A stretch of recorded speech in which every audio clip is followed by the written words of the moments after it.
But as for us here inside the Crucible, very much in the heart of this glorious theatre, delighted to have the company of Ronnie O'Sullivan, Jimmy White and Alan McManus. And Jimmy, I'll come to yourself first. When I say the Crucible, when I say the World Championship, what goes through your head?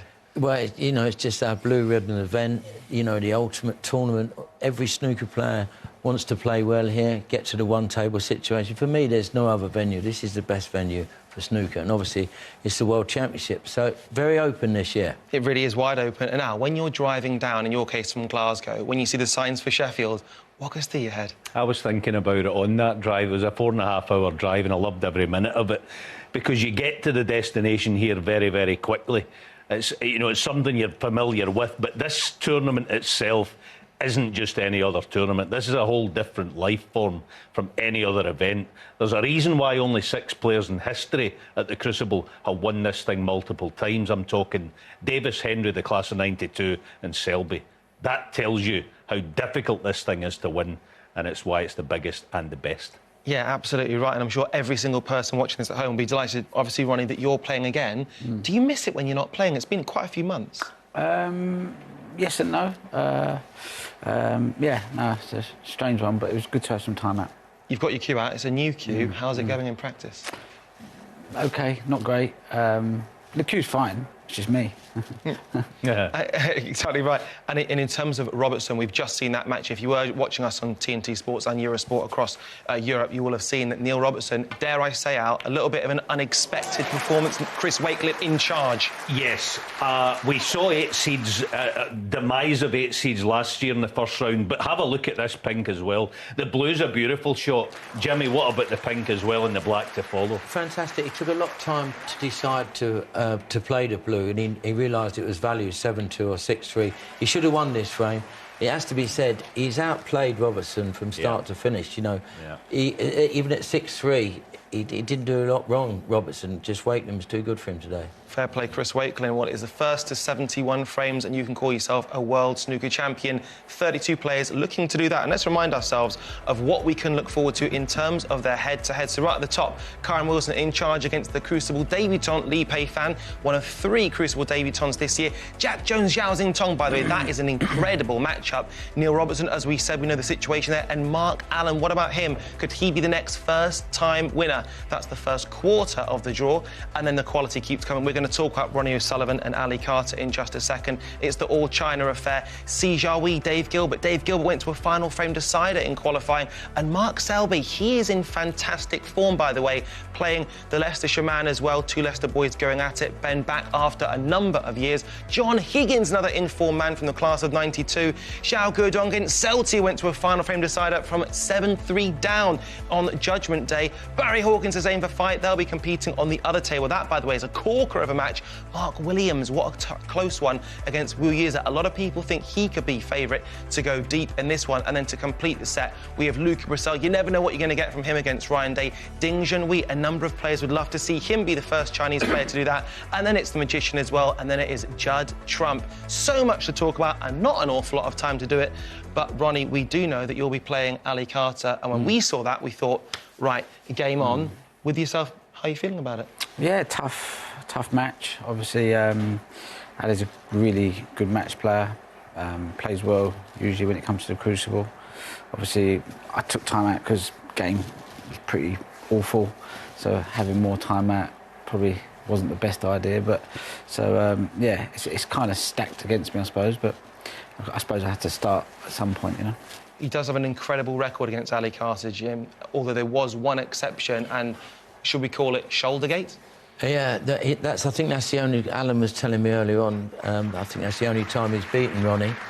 I think it's like 20-1, so, yeah, that was a little bit of a needle match, but, you know, that's all gone now. At the end of the day, they just both want to play well. Listen, every match in the Crucible is a tough game. Obviously, Ali Carter's come through the qualifiers, so he's match sharp. Ronnie hasn't played much since January, but, you know, if Ronnie performs, it doesn't really matter. You said it was wide open, Jim, and it really is, because let's take a look at what the bookmakers think of who indeed is favourite to possibly go away and kiss the Silver Lady.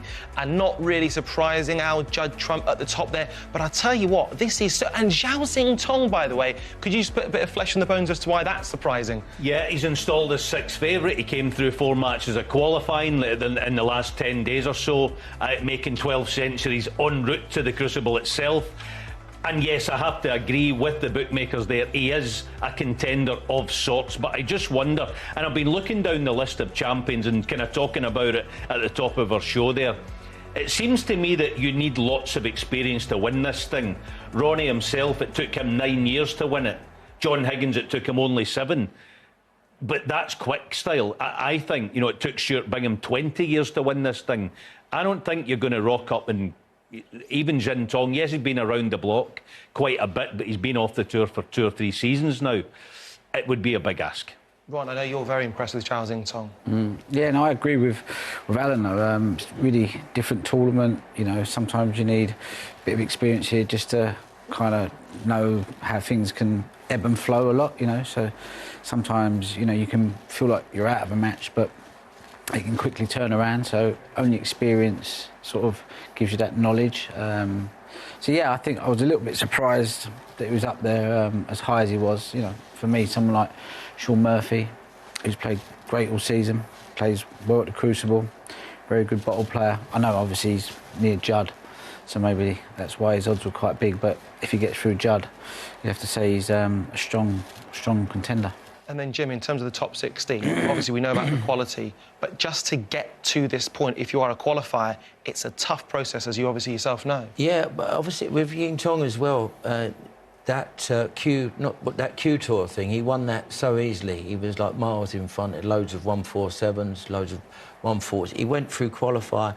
Elliot Slessor, he's matched with him. They both had 3 centuries. Elliot Slessor played really well.